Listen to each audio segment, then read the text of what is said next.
So, Father's Day ngayon, naalala ko lang, kwentong tatay lang, naalala ko lang si Mang Delphine. Pinatawag yung anak niya si Junjun, sabi ng principal, alam niya naman siguro kung ba't ko kayo pinatawag. Bakit ba? Yung anak niyo po si Junjun, makulit, maingay, lahat inaasar dito, napakalikot, kaya ako kayo pinatawag. Ang sabi ng tatay, sa bahay din, makulit tong anak ko na to eh. Makulit din niya, malikot, maingay, pinatawag ba kita? Hindi naman, di ba? So, minsan may mga ganun. No? I don't know, maybe some of you here today, para kayong si Man Delphine na marami mga issues sa buhay. Alam niyo, hindi naman, seryoso na tayo ngayon. Alam niyo, mahirap maging tatay, ah. Pag tinignan niyo yung pagiging tatay, kahit pagod na lumalaban, di ba? Kahit kulang yung pera, ginagawa ng paraan. And maybe some of you here today, yung, alam mo yon yung gusto mong magpakatatag pero parang ang hirap dahil ang daming mga challenges na pinagdadaanan bilang tatay. And kung hindi alam ang solusyon, ito kasi problema, feeling ng mga anak natin, right? Tingin nila sa atin, para tayong mga superheroes. Tama ba, Daddy Rap? Di ba si Ice tingin sa'yo niyan, idol ka niyan, di ba? Paglaki ko, kahit hindi lumaki tatay niya gano, gagayahin ko, hindi si David pala yun. Okay, hindi ko yung rap, okay? Paglaki ko, gagayahin ko yung tatay ko. And sometimes, hindi nila alam na meron din tayong limitasyon, right? Naalala ko yung mga anak ko nung grade school, kasi ako yung gumagawa ng assignment. Tumutulong lang naman, hindi man ako matalino. Si Grace kasi, sobrang talino, baka hindi maniwala yung mga teacher, okay? So, nung gumagawa ng mga assignment, Dad, sa math, sabi ko, naman math, sa Bible nga, hindi ko binabasa yung book of numbers eh. Di ba? Titong pa ako tinanong, Dad, ano lang to, find the least common denominator. Sabi ko, bihira. Hinahanap na yan ng mga lolo mo. Hinanap ko rin yan. Hindi makikita yan, okay? So, huwag mo na hanapin yan, anak, di ba? But seriously, ang hirap kasi feeling nila, tayo mga Superman, right? Pag walang, alam mo yon, walang problema, masusolusyonan lahat. Pero alam niyo po, may mga bagay na hindi tayo kayang solusyonan, right? May mga bagay, lalo na pag may sakit yung anak natin, di ba? Parang hirap as a father, para kahit tayo na lang yung magkasakit, di ba? May mga, kung issue lang ng provision, kaya natin magbenta ng kidney, di ba? Actually, isa na lang po yung kidney ko eh. Hindi, joke lang. Okay? Parang kaya natin yan eh. Pero alam niyo, ang challenging, pag meron tayong beyond our control. May mga cases po yung anak natin na hindi natin kaya tohan o kami mag-asawa, may mga challenges kunyari sa sakit sa anak. Parang kung pwede lang, ikaw na lang magkasakit, di ba? And as a pastor, I've witnessed that pagka namatayan ng anak. Ito, medyo challenging to. If it ended in death, kung pwede lang, di ba, yung biyanan mo na lang pumalit, di ba? Ikaw na lang yung pumalit, di ba? Yung parang ako na lang, Lord. O yung biyanan mo na, parang gano'n. Hebo, umayos ka na, biyanan mo ha. Tita, si Hebo, tinuturo ka, oh. Di ba kung pwede lang na ikaw na lang yung pumalit? Because there's something about death. Pag sinabi nating death, it's final. Pagka namatay po, no more praying needed. Titigil na tayo magdasal. Pinagdasal ko mabuhay, namatay. No more hoping, no more expecting, no more believing. And that's our story na pag-uusapan natin ngayon. We're going to talk about faith. That faith in the face of finality. Kaya powerful itong pag-uusapan natin because there's a man who's a father and he was so powerful. He's a leader of the synagogue nung panahon na yon. And he was not just a religious leader, he was a father. Pero he's one desperate father. Maybe some of you, you've never come to a point of desperation. Baka may matutunan tayo rito. He hoped against hope. He ran to the right person. But unfortunately for him, alright, namatay yung anak niya. And that's what we're gonna talk about today. Right? We're gonna look at three things today. We're gonna look at the father's desperation. We're gonna look at the father's delay. And we're gonna look at the father's decision. Ready ba kayo? Tatlo lang to. So if you're a father, okay, parang umihina aircon natin dito. Nagbabayad ba tayo rito? Okay. Kap, yung aircon natin, okay. So tatlo lang. Yung desperation ng tatay, yung delay ng tatay, ayan. May kids, may hardball kids tayo. Okay, may cup syrup po. Painumin na natin yan ng pampa. Oo, may cup syrup. Ayan. So, pag-usapan natin yung father's desperation. Si Ate Nessa kayang-kaya, okay? So, ready na ba kayo? You have your Bible na? Okay, Mark 5:22. Let's start. Sabi dito, then one of the synagogue leaders named Jairus, pag sinabi natin synagogue leaders, hindi tayo makarelate ngayon. But a synagogue ruler or a leader, hindi po siya priest, it is not necessarily a rabbi. Pag sinabi pong synagogue ruler, yan po ay isang leader who takes care ng affairs ng local synagogue. Wala pang simbahan nun. Kaya yung mga Hudyo, they go to a synagogue. It's a place na lahat ginagawa dyan. Right? They worship there, they do their life there. Ibig sabihin, yung komunidad, nagmi-meet po dyan. Okay? So pag sinabi nating leader, meron po siyang position. Itong tao na itong tumakbo kay Jesus, he has a reputation. He has a lot of possessions, he's influential, and he has a problem. Meron siya matinding problema. That's why when he heard that Jesus is coming, he came to Jesus, right? And then when he saw, he fell at his feet. So, again, hindi natin to mag-gets kasi ngayon tayo nagbabasa 2,000 years after. Pero pag tinignan mo yung posisyon ng isang religious leader na katulad ni Jairus, right? Sa synagogue po, it wasn't just a worshiping place. It was also the center for teaching, community decisions, social identity, local discipline, doon po ginagawa. Pag sinabi nating synagogue leader, mataas po yung posisyon na to. Now, he fell at Jesus' feet. Again, can I remind you, si Jesus po isa lang karpintero na nakilala po siya sa mga miracles na ginagawa niya. So for a man like him, na napakataas, kilala sa buong lipunan, it was a shocking picture. Ba't lumuhod si Mang Jairus? A respected religious leader humbling himself publicly before a carpenter. Alam niyo po, yung single act of kneeling cost him everything. After nun, wala na, tatanggalin na siya bilang synagogue leader, mawawala ni respeto sa kanya ng mga kapwa Jews. Yung mga rabbi, yung mga Pharisee, ilalaglag na siya. Tatanggalin na siya sa Rotary Club, alam niyo yun, okay, sa golf clubs nila, tatanggalin na siya sa lahat ng clubs. Bakit ka lumuhod? Pinapapatay nga namin yan. Kasi yung mga tropa niya gusto ipapatay si Jesus. So nakikita niyo ba yung gravity ng ginawa ng mama na to? All his colleagues wants Jesus dead. And siya na head, lumuhod pagdating ni Jesus. I don't know about you, but this man is willing to cost him everything that he built his status on. I don't know, pain is a way of making powerful people kneel, isn't it? I mean, strong people, especially yung mga tatay and leaders, were trained to project control. Tama? Sino rito yung tatay, hindi ka nagtatanong kahit maligaw ka? Yung maligaw na, hindi ako magtatanong. Before na uso yung ways. Ako madalas ako maligaw kasi mayabang ako, hindi ako naliligaw. Ang problema sa naliligaw, hindi mo alam na naliligaw ka hanggat maligaw ka na. Di ba hindi, nandito yan eh. Tapos naka-apat na ikot na kami. Sabi ko, parang ito pa rin yung kalbong nagsusuklay ah. Kanina pa to, paulit-ulit lang ah. Nagbaliktad na ako ng damit. Sabi kasi, ang turo ng nanay, magbaliktad ng damit, di ba? So, parang ang lalaki hindi nagtatanong kahit magkaligaw-ligaw na. Tama, Junjun? Right? Kasi there's something about us, we're always in control. Ayaw natin na ganyan. So asking for help can feel admitting failure. So we manage our crisis quietly to protect our image. Right? And si Jairus po, he had more reasons than most to stay composed. Yung reputation niya was his currency. Yung pagluhod niya dito kay Jesus will end his standing in the community. Tingnan natin yung ginawa niya. Hindi lang siya lumuhod. He pleaded earnestly with him. And that's the reason why he's doing that. My little daughter is dying. Sa book of Luke, naka-mention ditong kwento na to, his only daughter. Nag-iisang anak. Tapos, babae pa. Right? So, pag tinignan mo to, his only daughter is dying, and he's praying earnestly dito kay Jesus. And this is not a religious performance. Here is a father desperate crying for his daughter. Please come and put your hands on my daughter so that she will be healed. Guys, again, what a display of faith. Hindi niya sinabing, sumama ka, baka may magawa ka. Hindi ganon. Sumama ka, pag nailay mo yung hands sa anak ko, gagaling siya. Anybody here, you have that kind of faith? Na pagka Jesus nasa buhay ka namin, okay na. You know what? It's not a question of capability, but of proximity. Malayo kasi sila sa anak niyang mamamatay. So, it was a great display of faith.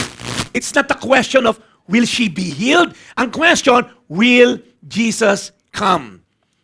So for Jairus, his faith is boxed by time and space. Alam kong gagaling yung anak ko, pero nandito tayo sa Sanuhan, yung anak niya nasa BGC. Right? So nasa BGC, kumbaga. So, can Jesus come close enough, soon enough? Hindi niya alam ni Jairus that the one who created time and space, actually, kaharap niya, di ba? That Jesus is outside the realm of time and space. Dalawa problema niya. Time, he's running out of time, and space. Are you listening? Ano yung matter? Anything that occupies space and is overweight. Okay? So, yun ang problema ni Jairus. Paano kitang bibit-bitin sa anak ko para At the right time, umabot ka dahil naghihingalo na po yung bata. At mayan mo yung kamay ko habang may huli pa siyang hininga. It's not a question kung gagaling siya if we can make it on time. So yun ang problema niya, time and space. Remember yung magkapatid na Eminem? Si Martha at si Mary? Namatay yung kapatid kasi nila, yung gitna nila si Lazarus, kaya MLM yan eh. Multi-level marketing yan eh. Itong si Eminem, namatay yung kapatid nila. Sinabihan si Jesus 4 days ago. And then si Jesus dumating 4 days after, patay na. Alam mo sabi ng mga kapatid? Kung dumating ka lang sana na mas maaga, buhay pa yung kapatid namin. Ang issue ng mga kapatid, time. If you have come here earlier, buhay sana siya. Are you listening? Remember naman tong si... Kilala niyo to? Hindi ko kilala yan. Hindi ko rin kilala yan. Nakita ko lang sa... Si Centurion yan. Kilala niyo naman to, on the other hand, yung Centurion. Alam niyo kwento na to, Mami? Yung hindi nababasa ng Bible dito. Alam niyo kwento ng Centurion? Right? The story of the Centurion is this. Sabi niya kay Jesus, my servant is dying. Sabi ni Jesus, punta tayo sa bahay mo. Alam mo sabi ni Centurion? You don't have to go to my place. May mga vacant chair pa rito. Kanina ba mga bag to? Pagtatapon nga to. Okay.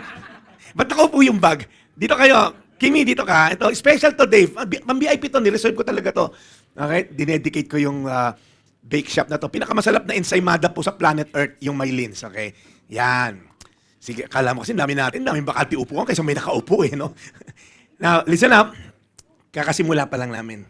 De, joke lang. 3:00 kami nagsimula. So, look up here. Itong centurion, sabi ng centurion, Jesus, you don't have to go to my place. Just say the word, gagaling yung servant ko. Wow! Kasi Jesus na-amaze. So si Mary and si Martha, sinisisi si Jesus, Jesus, late ka ng 4 days eh. Naagnas na yung kapatid namin. Kung dumating ka ng maaga, talking about time, buhay sana yung kapatid namin. Anong ginawa ni Jesus? Binuhay niya yung patay. Right? Ito naman, walang issue sa space. Sabi ni Jesus, halika, punta tayo sa bahay nyo. Sabi nung centurion, no need. Just say the word, gagali yung servant ko sa BGC. You know what? Listen up today. This is very important. Kakastart pa lang naman namin, Kimi. Many of us are like Jairus. We have the faith that Jesus is powerful.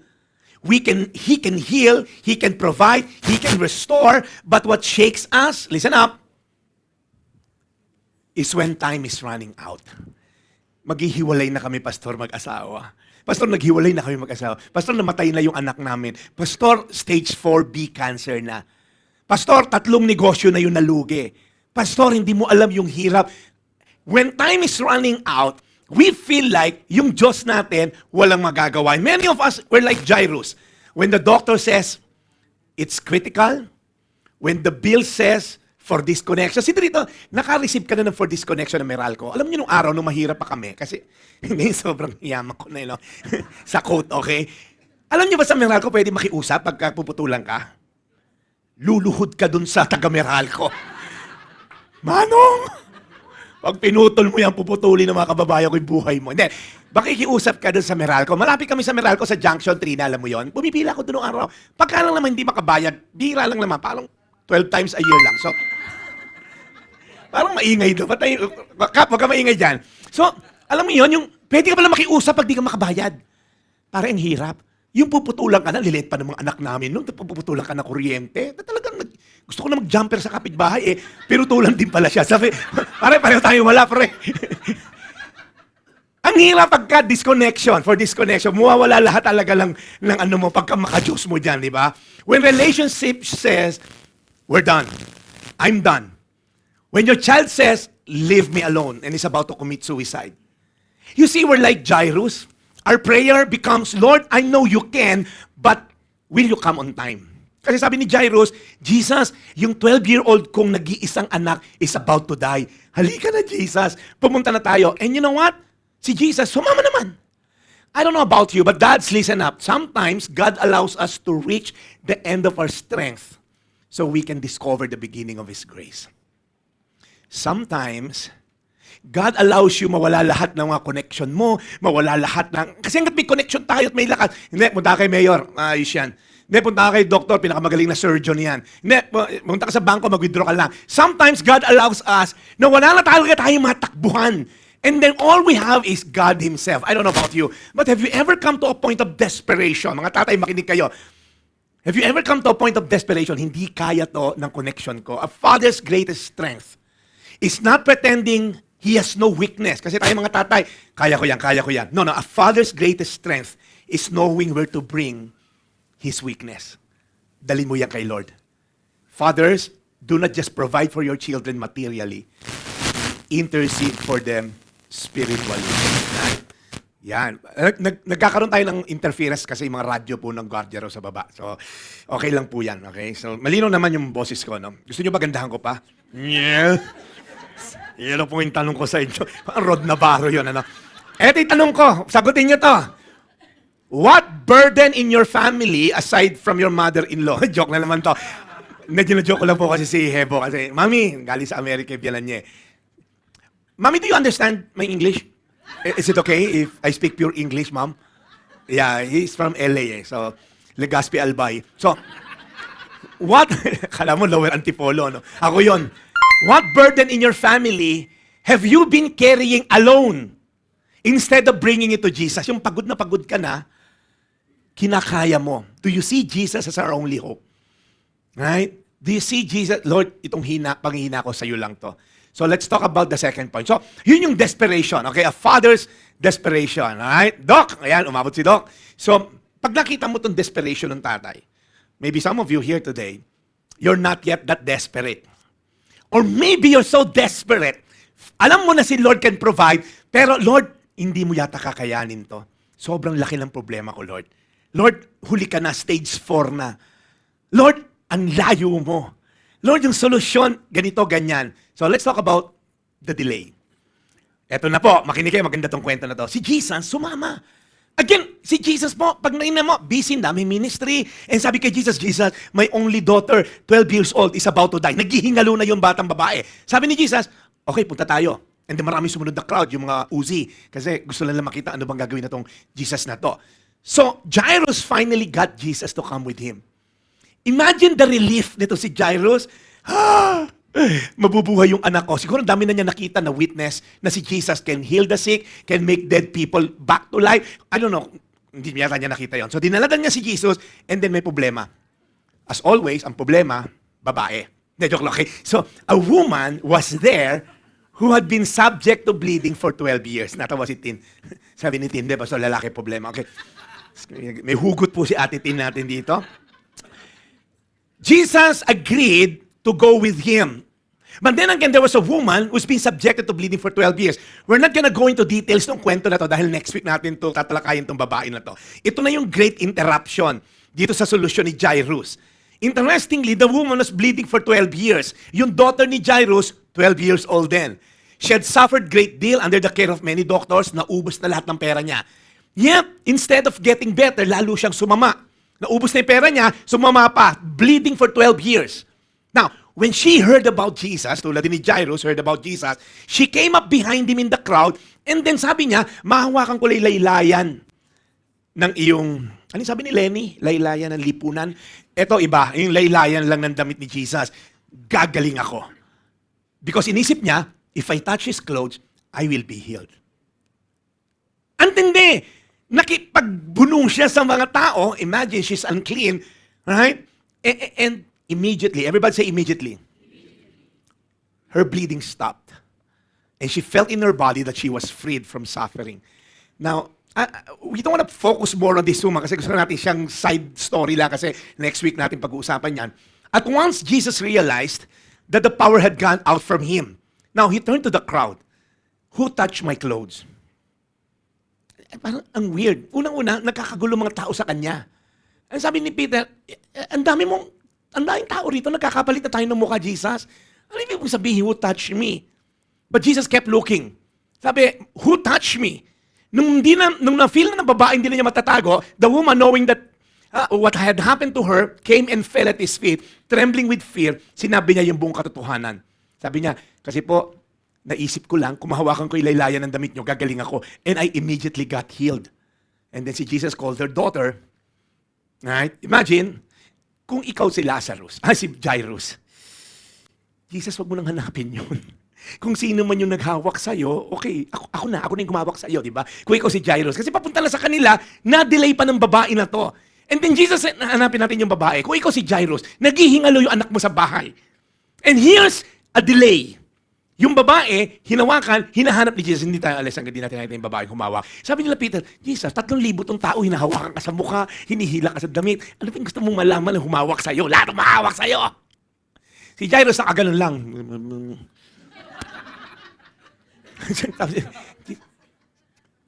Siguro, sinesenya sa niya, Peter, ano ba? Mamatay ni anak ko, Peter. Eto na nga, sinabi ko na nga, Jesus. I don't know kung ano, binigyan ng rooster si Peter. Peter, sabihin mo naman, mamatay ni anak ko. Hindi ko alam kung ano na nangyayari dito kasi mamamatay na yung anak mo, eto, naghahanap ako sino humawak sa kanya. Na-imagine ko si Jairus, Diyos ko po, Lord, kung sino may humawak, ako na lang. You see, God is never so occupied with someone else's miracle that He forgets yours. Akala kasi ni Jairus, mamamatay na anak ko na to. Ang tagal naghanap ni Jesus kung sino humawak, ang tagal lumabas ng babae. So the delay actually caused Jairus to fear. But you see, we're gonna find out the delay was not a wasted time. It was actually a way for Jesus to show Jairus, nakita mo yung babae na yon? Naniwala lang siyang gagaling siya, gumaling siya. So it's a way for Jairus ma-build yung faith niya. Are you following? Ate, ulitin mo nga ate. Ano nangyari? Hindi po kasi 12 years na po akong dinurugo. Naubos pa ako. Naisip ko lang naman to. Wala naman nagdikta sa akin. Mahawakan ko laylayan ng damit ni Jesus. Gagaling ako. Oh no, totoo bang gumaling ka? Nawala po yung pagdurugo. Si Jairus siguro, ba? May laban tayo rito. Di ba? What is one prayer you feel you have been stuck waiting on for a long time? Sino sa inyo rito, hindi ka na nagdarasal ng particular prayer na yun kasi malabo na. Ang tagal na eh. Sumakabilang bahay yung mister mo, nakaanak pa, di ba? Parang, pinagdarasal mo mamatay yung kabit and all. Lord, parang lalo sila lumulusog. Nagpipickleball pa silang dalawa ngayon. Ang saya-saya nila, Lord. Nag-compete pa talaga tong kabit, Di ba parang, ano yung prayer mo na ayoko na, Lord, idasal? I don't know, maybe it's just me. May mga prayer ba tayo na, Lord, ayaw mong sagutin tong dasal ko na to. Kahit alam mong tama, kahit alam mong ito dapat mangyari, you feel like, Lord, there's so much delays and wala nang pag-asa to. So yun ang experience si Jairus. Jesus agreed, halika, samahan mo ako sa anak mo, I'll lay my hands and then she will be healed. And then there was a delay. So I don't know about you, but some of you here today, that delays, maybe it's a different picture for all of us, kanya-kanya tayo ng delay, and we feel like, Lord, kaya mo to pero mukhang ma-atrasado tayo sa oras. Kasi yung quota this month lang, okay, 25 na ngayon, 18, kung ano man date ngayon, parang hindi kaya. So let's finish this. We've talked about a father's desperation, a dying daughter, only daughter. Kahit gano'ng kataas yung posisyon niya, he is willing to bow down, to humble himself, to lose everything, kasi after na to, wala na siyang reputasyon sa mga kapwa Jew. And then there's a delay. Pambihira, lumaban na ako ng magkaubusan na ng pera, ng lahi, ng reputasyon, tapos na delay. And let's talk about a father's decision. Eto na. While Jesus was still talking with the woman, some people came from the house of Jairus, the synagogue leader. And they have 4 words to say to Jairus.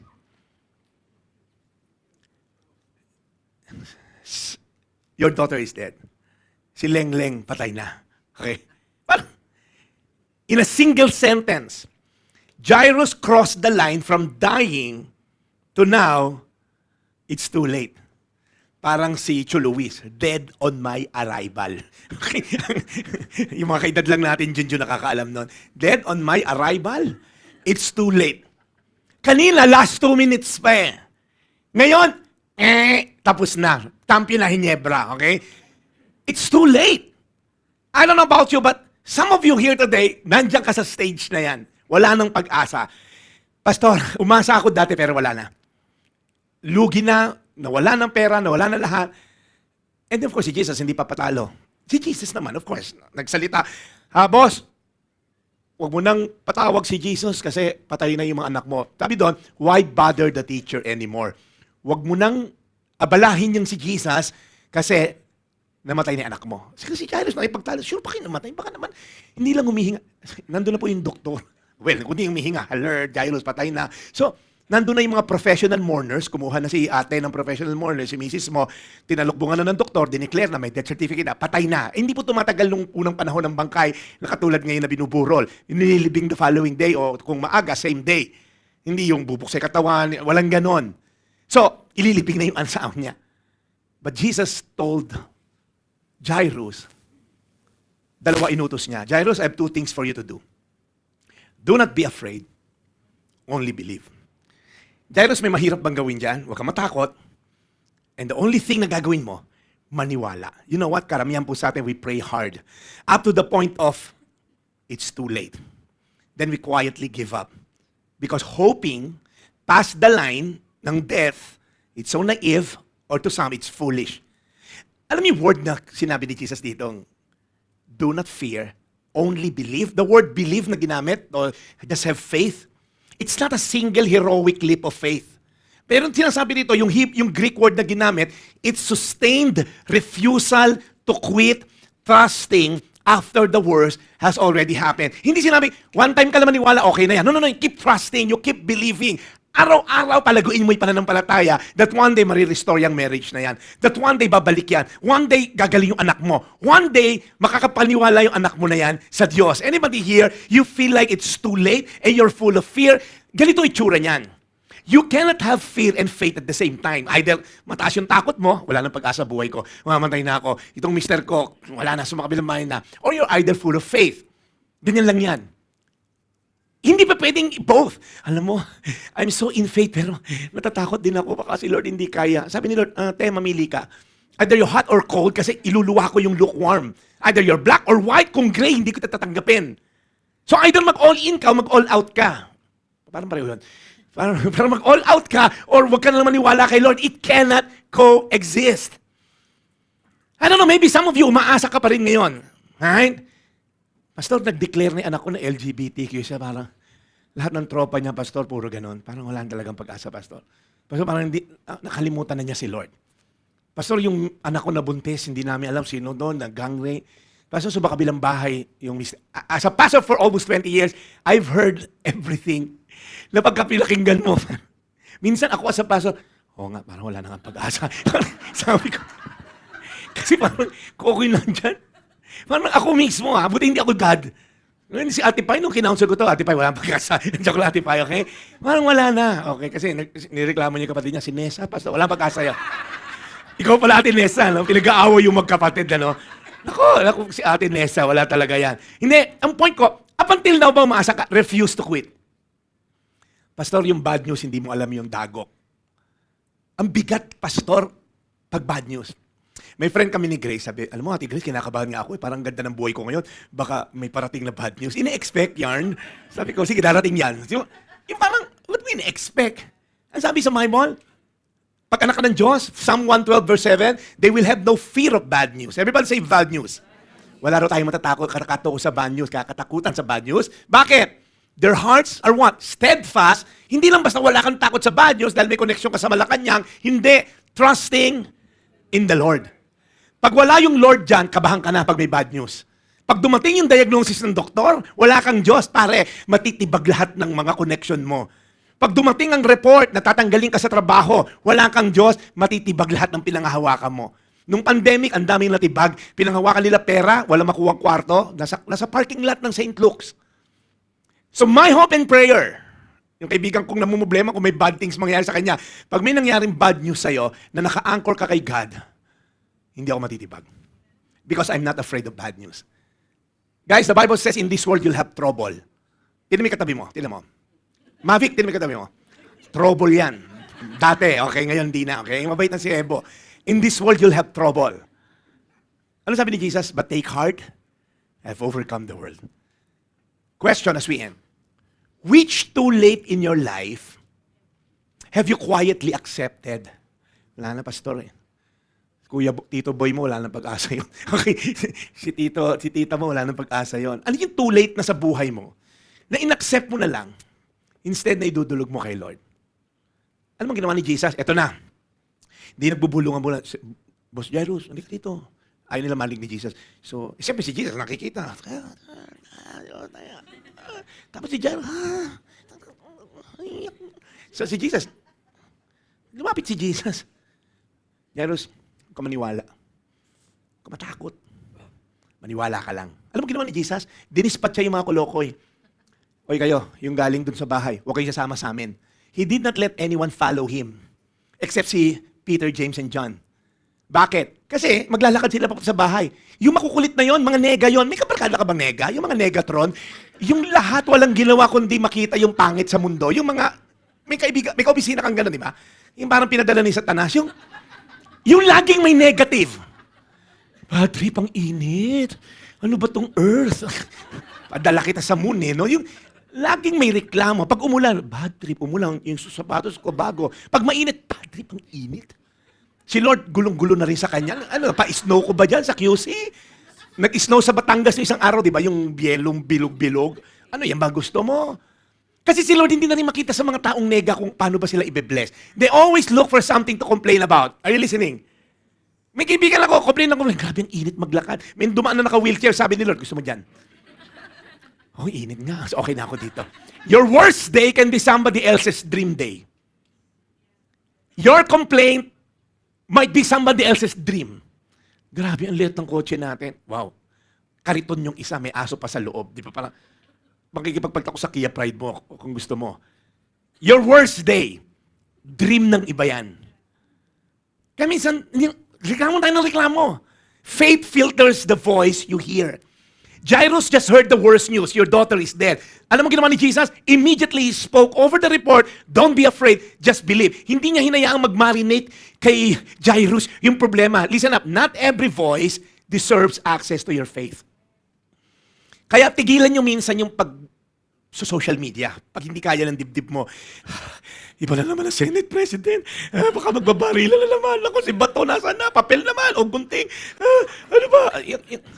Kakapakinig mo ng news, lagi ka na-impluensyahan. Alam mo, hindi lahat ng voice dapat pinapakinggan mo. Some voices inform, some voices infect. Pagmulat ng mata, sinong boses pinapakinggan mo? Well, kung 745 si Daily Brad, okay yon, okay? Sa 105.9 po yon, okay? May mga fans ako dito, si Ate Nessa, Junjun. Tuwing 7:45 po yan, Channel 1, Channel 1 PH. Ano pa yan, Trina? Anong channel ko? Okay? Sa Ted Filon and DJ Chacha Show. Okay? So, okay lang yung pakinggan. Pero pag-gising mo ng magbulat ng mata mo, problema agad, Facebook, YouTube, blah, blah, blah. When voice is shaping your decision right now, whose voice rather, is shaping your decision right now? Fear ba? People? Circumstances? Or Jesus? Patapos na ako. Ma'am Robin, inuorasan ako. Pastor, time is up. Wala ka sweldo ngayon, okay? Abono na lang ako. No? Faith fight fears with the word of Jesus. Jesus did not say, don't feel afraid. No. Don't be afraid. Meaning, do not let fear lead you, rule you, decide for you. Huwag kang matakot. Right? Jesus does not deny the death ng anak or pretend the news is false. Hindi sinabing, Jairus, baka hindi naman patay. Kasi alam mo yung merong sleep state, baka ganun lang. Kapunta natin. No. Hindi sinabi ni Jesus na baka hindi patay. No. Hindi niya dinina yung death or pretend the news is false. He commands faith in spite of it because he's about to redefine that too late is never late. Lastly, ito maganda to. Faith chooses the right company. Jesus limited the crowd because not everyone could carry faith in that room. Kung kasama mo mga negatron, wala kang magiging pananampalataya. Huwag ka na umasa. Alam, bagsak talaga ekonomiya natin. Naku, huwag ka na magnegosyo. Mag-abroad na lang tayo. Pagka may mga kasama kang negatron, yari ka. O, tapusin na natin. There are moments where your miracles need a smaller circle. Hindi lahat ng kasama sa crowd, kasama mo rin sa crisis. Alam mo yung iba, pabigat lang. Meron dito, may bigdaanan kami pabigat na tao. Alam mo si Lord, ang galing. Tinanggal lahat ng pabigat sa buhay ko. Ang galing ni Lord. May mga taong tinanggal siya sa buhay namin kasi pabigat. Ang bigat dalin. Baka ako rin kasi mabigat sa kanila, tinanggal din ako sa kanila. Baka naman vice versa rin, di ba? So, pwede rin ganon, di ba? So, dikwitch lang. Kasi minsan may mga tinisip kami ni guys, ba't nangyari yun? Si Lord sinasabi lang, hindi, it doesn't mean bad sila, kaya may papagawa ko sa'yo, hindi nila nakikita. Sabi ni, I think it was who said this? You want friendship to last? You see the same value and you pursue that value. Kung value mo golf, ito, pickleball, hindi kayo magiging magkaibigan. Are you following? Kasi value niya, golf, ikaw pickleball, hindi kami sasama. Kung value ko family, ikaw inuman na ayaw mo sa pamilya mo, hindi tayo magiging barkada. Magkaiba tayo ng values eh. Doesn't mean you're bad. Iba lang tayo ng values. So kung value ko si God, value mo si God, i-pursue natin si God, tatagal friendship natin. Kaya may mga friends ako, hindi ko na friends ngayon. Hindi ko naman enemies. Pero hindi na kami friends in terms of, iba na yung value mo eh. May pinapagawa si Lord sa akin dito sa Anchor, maybe pinapagawa sa si Lord sa iba. So, pinasama ni Lord. When they came to the home, ito na yung pinakalas, okay? 5 minutes. When they came to the home of the synagogue leader, Jesus saw a commotion. What's this commotion all about? Sabi ni Jesus, okay? Sabi ni Jesus, and people were crying and wailing loudly. Guys, look up here. Kung ikaw si Jairus, sabi ni Jesus, huwag kang matakot, maniwala ka lang. And then malapit na sa bahay. Alam mo yung bahay mo, tapos nag-iiyakan ng lakas. Lily, pangalan ng bata. Lily! Ina-hire lang yon. Hindi naman makapag-anak yon. Mas malakas ang iyak, mas mataas ang bayad. So talagang sanay yon. Nanonood ng Korean novela yon and all. So, si Jairus, sabi ni Jesus, huwag ka maniwala doon. Huwag ka matakot. Maniwala ka lang. Sila Peter naman, maniwala. Huwag matakot. Yung tatlong chiwari-wariwap ni Jesus. Maniwala. Huwag matakot. Kaso ang lakas nung iyak. Pinuntahan ni Jesus yung mga umiiyak na babae. Anong kaguluhan to? Hindi patay yung bata. Tulog lang. Alam mo yung umiiyak? Nagtawanan. May sayad pala itong mga to. Okay? Now they laugh at him.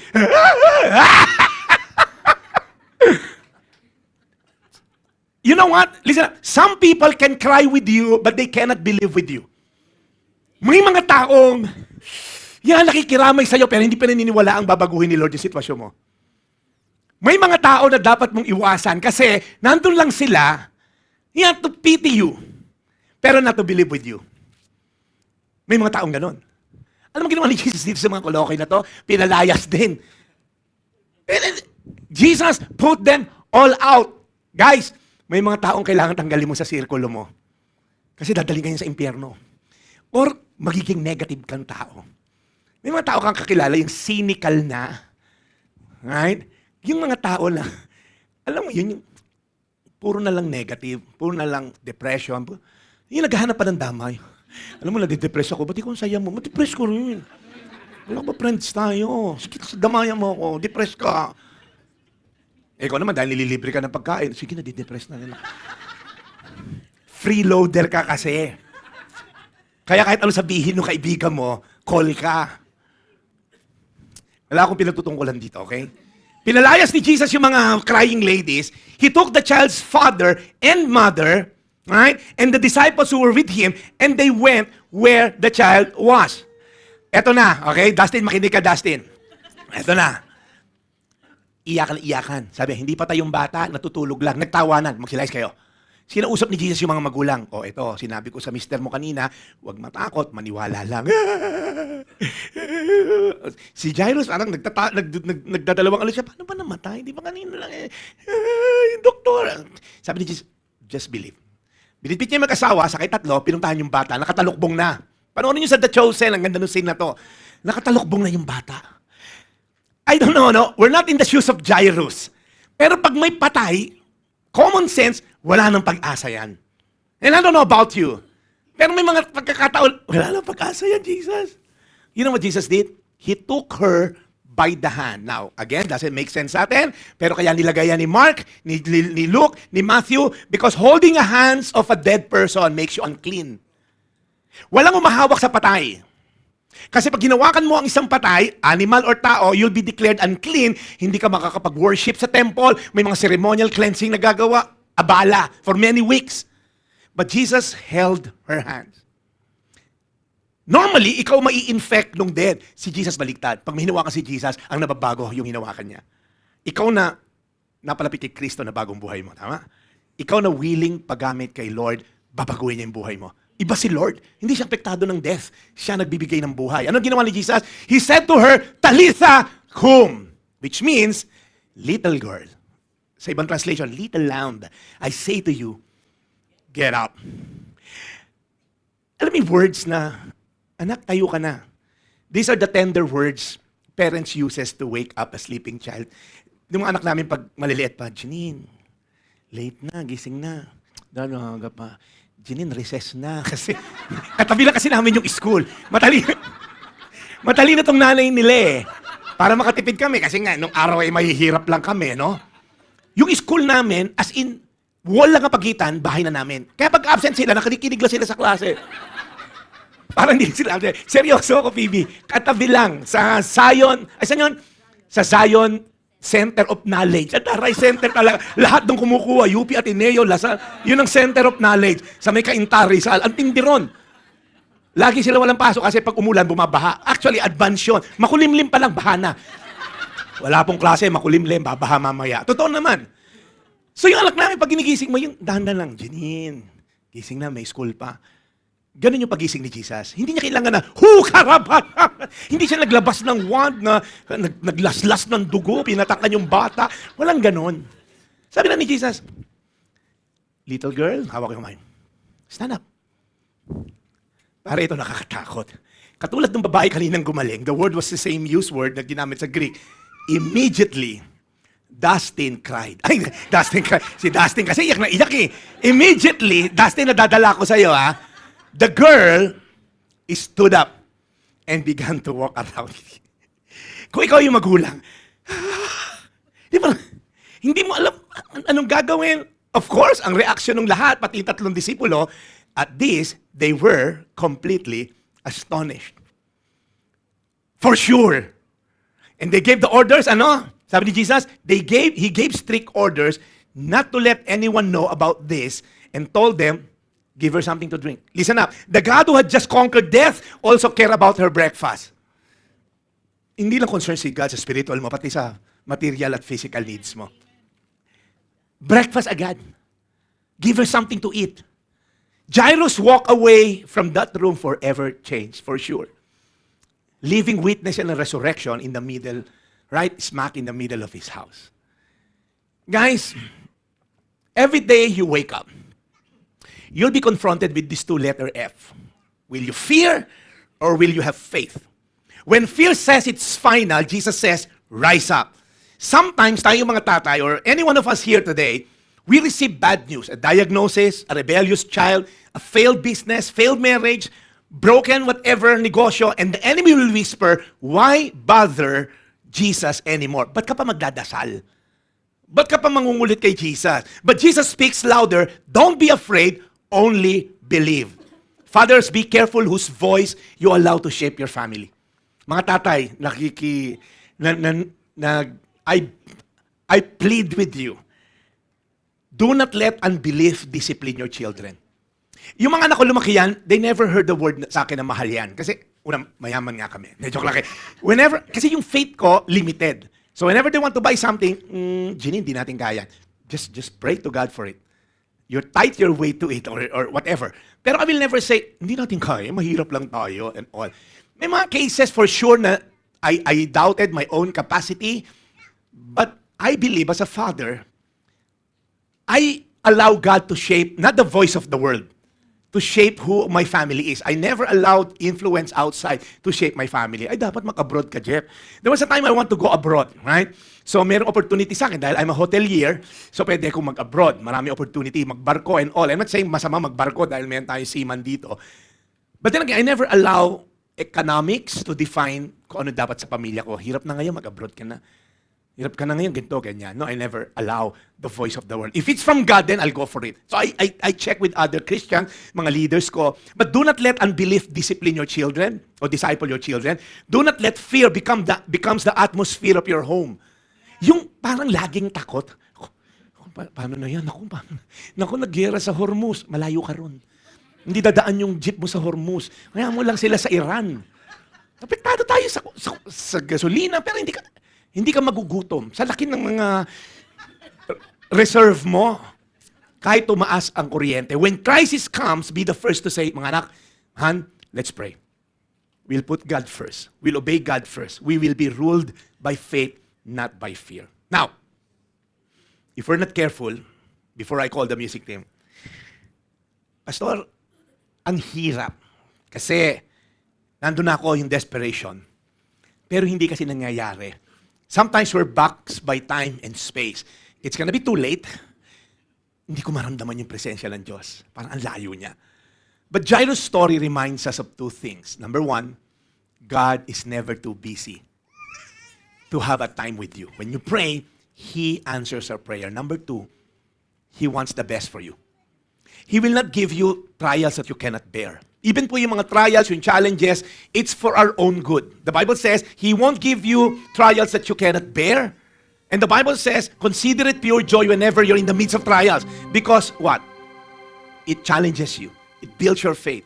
Right? Yung muscle of faith mo to trust in God, nade-develop yan through challenges. Kaya, I wanna take this time. Let's all stand on our feet today. We're just gonna pray before we sing this song. We're gonna pray,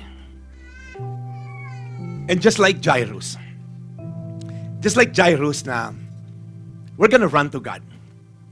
Yung rich young ruler, last week, we talked about him, right? He ran to the right source, but he ended up running away from the source. This guy is different. He ran to the right source, but he stayed with Jesus. I don't want you to be that rich young ruler. Tama na yung napuntahan niya si Jesus na. Tama na yung tanong niya, paano ba mapunta sa langit? But he ended up, Jesus exposing, you have another God, your wealth. And then he turned away from Jesus. Now, this guy is different. Jairus is different. He stayed all the way. It's not a matter of how we started. It's how we're gonna finish our journey. Amen? So ito yung dalangin ko sa ating lahat, including myself, that we're gonna be Jairuses. In terms of what? In terms of our faith. Kasi it will be challenged for sure. There are gonna be hard times. A student here, it's gonna be challenged. Parang kailangan ka laging mag-submit to the voices of Instagram. UK just banned social media 16 years below. Narinig niyo na ba yan? If you're in UK, 16 years below, bawal na Instagram, Facebook, and all. Sinunod nila sa Australia. Sana sa Pilipinas din. Because a lot of young people are depressed because of comparison trap. Ay, ba't sila nasa Japan? Ba't siya nagpipickleball na? Ba't siyang payat? Ba't siyang taba? Ba't siyang puti? Ba't siyang itim? Ba't siya... They're never satisfied with themselves because they tend to compare to someone who's better, greater, shinier, richer. I-compare mo sa mga mahihirap mong kaklasmate. Matutuwa ka, buti na lang pala. So be careful because sometimes we neglect to be thankful because we always compare ourselves with others. And I appeal to the young people, God loves you just as you are. You don't have to be skinny. You don't have to be whatever because God designed you that way. And God loves you. Tanungin magulang mo because they're the only people that will tell you the truth. Not those friends from Instagram and social media.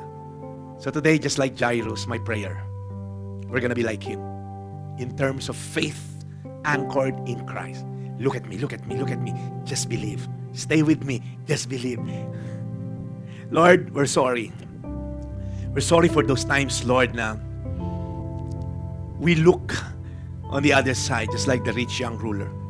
May mga gods kami na maliliit na hindi namin mag-give up. Lord, we're sorry because sometimes when we feel like the schedule is too late, Lord, nahuli ka. Lord, malala na. Stage 4 na. Lord, nalugi na yung negosyo. Lord, tinakbuhan na kami.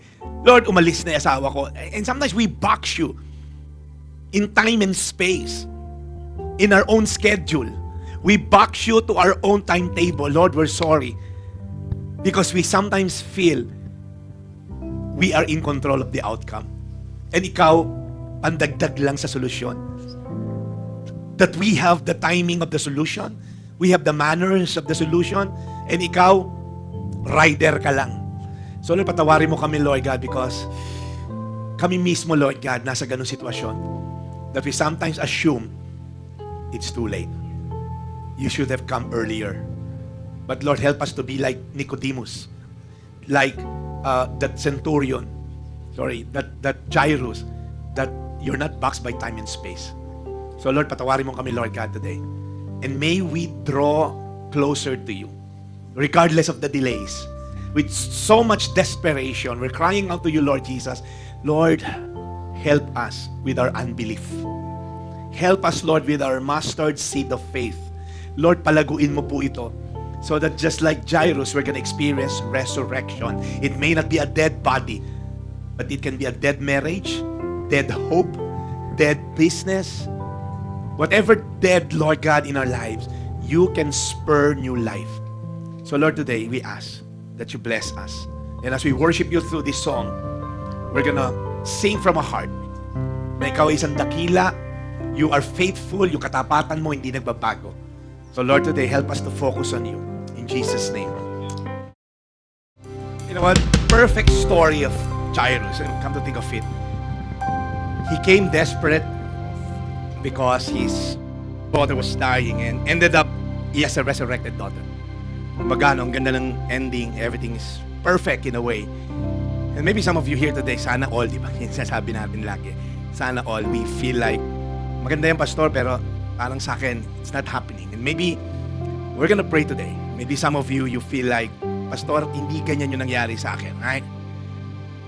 We feel like sometimes, kabaliktaran yung nangyari. And you'll see a father who refuses to give up on his child, right? But come to think of it, fast forward the story, we see another only child. This time it's a son, right? Not Jairus' daughter lying on a bed, but Jesus hanging on the cross. Sometimes we have favor from God, but come to think of it, when Jesus was dying on that cross 2,000 years ago, he prayed to his Father, Father, Father, why are you forsaking me?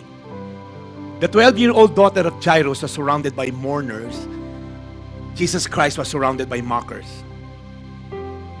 Not a child whose father begged Jesus to come here, but Jesus crying himself, Father, Father, why have you forsaken me?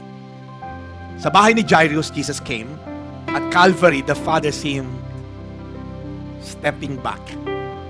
When Jesus prayed that prayer, parang nilaglag siya ng tatay niya, di ba? Sa bahay ni Jairus, the father would not let his child die. At Calvary, the Heavenly Father allowed his son to die. Sa bahay ni Jairus, Jesus took a dead girl by the hand so she could be raised.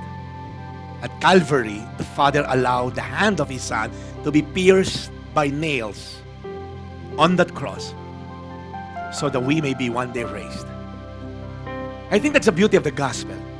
It's interesting, Jesus came to the dying daughter, but no one came to the dying Jesus. He was left dying. But we all know the Father did not abandon Jesus because he stopped loving Jesus. No, the Father allowed Jesus to die because he loves you and me. If Jesus did not love us, he would allow this son to live. Kalokohan to. Ba't nyo mamamatay yung anak ko? Wag, tigil to, kalokohan na to. Mapunta lang kayo lahat sa impyerno. Wag lang anak ko. The Father gave up his son so we could not have to give up our own lives. That's why when Jesus cried, my God, why have you forsaken me?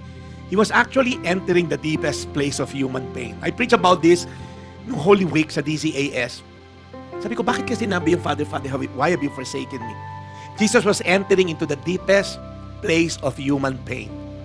He entered abandonment. Lahat ng disciples niya abandoned him. He entered rejection. He entered death. He entered the wrath of God, the judgment. He entered the silence we deserve. Why? So that we, when we cry in our own pain, you will never have to understand, God, naiintindihan mo ba ako? Nilaglag ako ng mga kaibigan ko, nakaka-relate ka ba? Yes, Jesus can relate. Why did Jesus have to go through that? So that when your family feels broken, you will know Jesus entered his own brokenness. So that when Phil says it's too late, remember what Jesus said, it is finished. The cross looks like it's the worst delay. The cross looked like it's the worst bad news. The cross looked like it's final. But 3 days after, early Sunday morning, the Father raised his son from the grave. He never abandoned his son. He had to go through death so that you and me may live. If he didn't go to that horrific death, none of us will have eternal life. Not even one of us. We're all gonna go to hell. And now because Jesus rose from the dead, fear does not get the final word. Death does not get the final word. Bad news does not get the final word. The mockers does not get the final word. Jesus gets the final word. It is finished. It is finished. He's done in his role in saving you and me, in paying for the death we should have paid. So today the message is not be like Jairus. The message is greater than that. Come to the greater Jairus. Come to the one who did not just beg for life, He gave His life. Come to the one who did not enter the room of death, He entered the grave itself. Come to the one who did not just raise a little girl, He rose from the dead to raise everyone who believes in Him. Kaya kung ikaw ngayon parang, Pastor, parang there's so much deadness in my life. Wala akong pag-asa, wala na akong hinaharap na buhay, hanggang ngayon single pa rin ako, hanggang ngayon wala nang babalik asawa ko, lahat tayo meron dead in our lives. There's something dead in our lives. And maybe today there's a dead room, a dead dream, a dead marriage, a dead faith, a dead hope, a dead joy, a dead relationship with God. The good news, because the Son was forsaken, you can be forgiven. The Son died so you may live, and the Son rose. Your story is not yet over. It's just a chapter. It's not the end of the book. It's a chapter of the book. He still speaks to some of you here today. Don't be afraid. Just believe. Some of you are praying for a child. Kanina na pinatayo yung mga tatay. You feel like parang may kulang sa akin. Hanggang ngayon wala pa akong anak. Don't be afraid. Just believe. Some of you are still fighting for acceptance sa pamilya nyo. Maybe some of you are watching. You feel like you're so alone. Don't be afraid. Just believe. Today, bring your fear to Jesus. Bring your family to Jesus.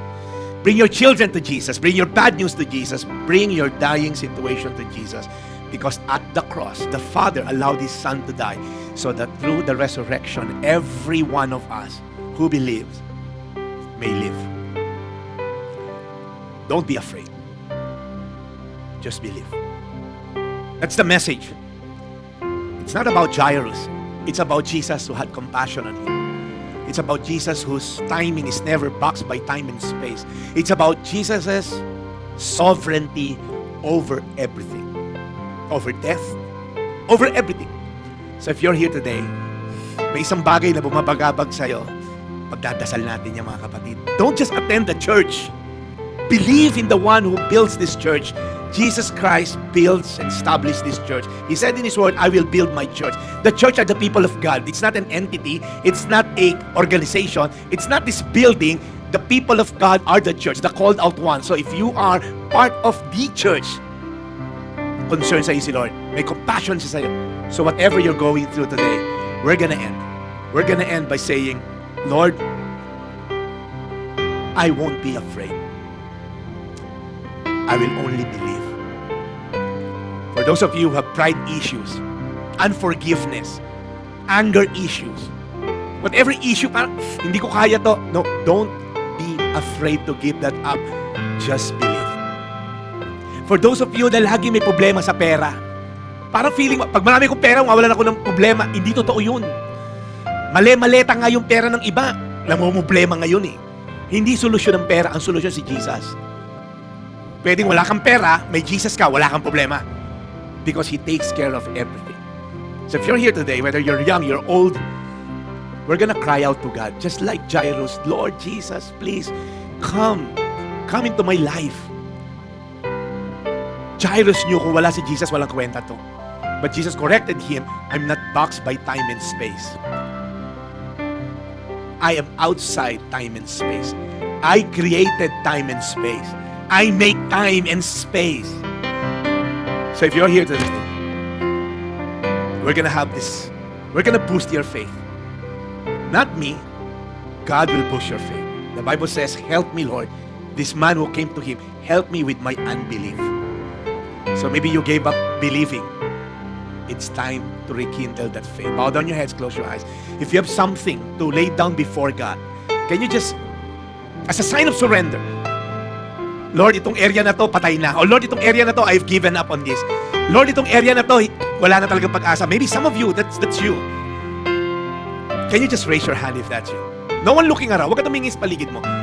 Tayo mo ko and sabihin, Lord, itong area na to, i-give up ko sa'yo. Punong-puno ako ng takot dito. Ano mangyari sa anak ko? Ano mangyari sa asawa ko? Ano mangyari sa apo ko? You're full of fear. And Jesus is saying, do not be afraid. Only believe. Lord, you see these hands, even those people watching.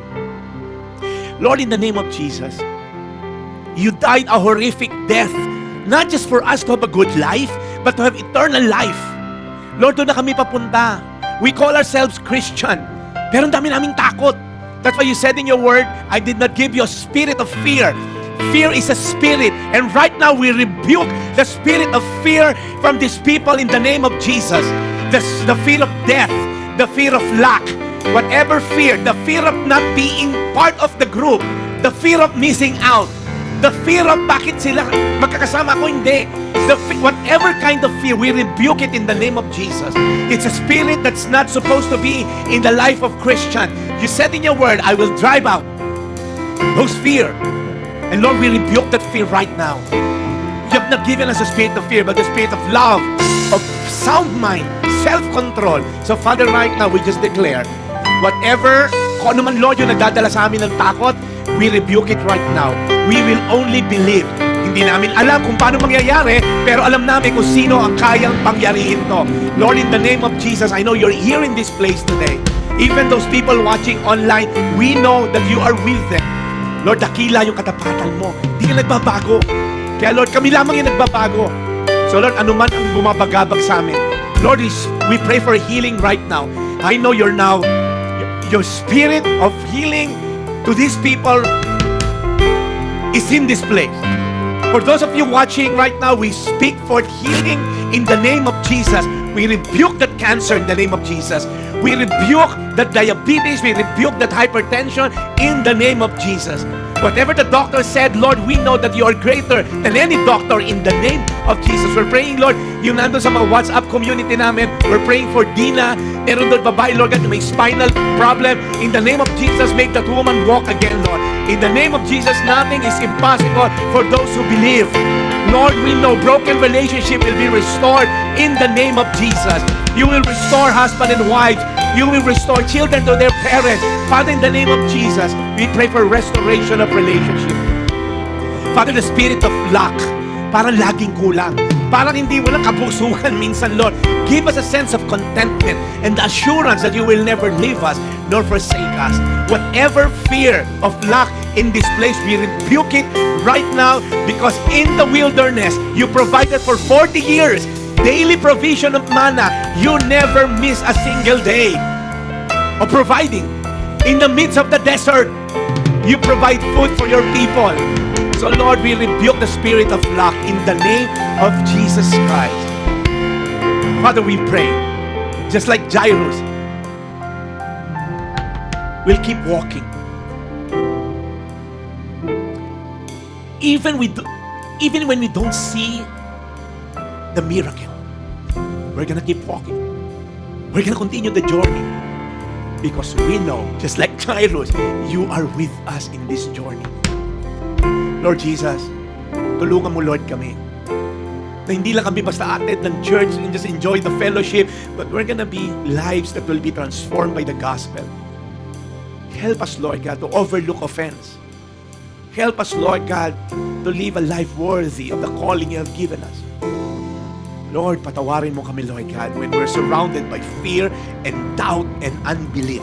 We rebuke it. You said in your word, those people who didn't make it in the desert, it's because of unbelief. Hindi nila nakita ang promised land because of unbelief. So Father, right now, we just pray. Boost our faith. Build that small faith of ours. Make it stronger, Lord God. Help us, Lord God, with our unbelief. Father, we thank you. You died on that cross so that we may live. We honor you, Lord God. We give you praise. We give you glory. In Jesus' mighty name. Amen. Amen and amen. Praise God. Grabe naman si Lord. Sino rito na-encourage ka today? Grabe si Lord, ano? I don't know about you, but stories are powerful because Jesus allowed it na masulat sa Bible for us. Not just to be encouraged, paglabas dito sa pintuan na to, kalimutan na tayo kay Jairus, but to live it out. Right? The goal of God is to transform our lives from glory to glory. So, if you've been attending a church for quite some time, I do hope and pray, pag tinamaan ka, baguhin mo. Pag nasa labas ka ng church na to, ng building na to, Lord, give me the grace, masustain. Because I believe the Lord brought you here today. And even for you watching, I know that the Lord wants something transformed in your life. The way He wants something transformed in mine. as well. So I wanna ask you to answer these two questions. Group yourselves 2 to 3 lang before ko kayo pagkapihin kasi ang dami kong kape sa inyo. For 5 minutes. Maliit lang tayo rito. And for those of you watching online, sagutin nyo lang to. What voice of fear or unbelief do you need to remove from your head, from your heart, or from your house? Alam niyo yung voice of, para kasing natatakot ako dahil yung future ng anak ko eh. Natatakot ako kasi yung wala akong asawa, ganito. Natatakot ako kasi single mom ako. Ano yung voice of fear that keeps telling you, alam mo, hindi ka maganda, hindi ka payat, hindi ka maputi, hindi ka maitim, wala kang ticket ng BTS. Ano yung parang, ano ba yung fear mo? Ano ba yung takot mo, okay?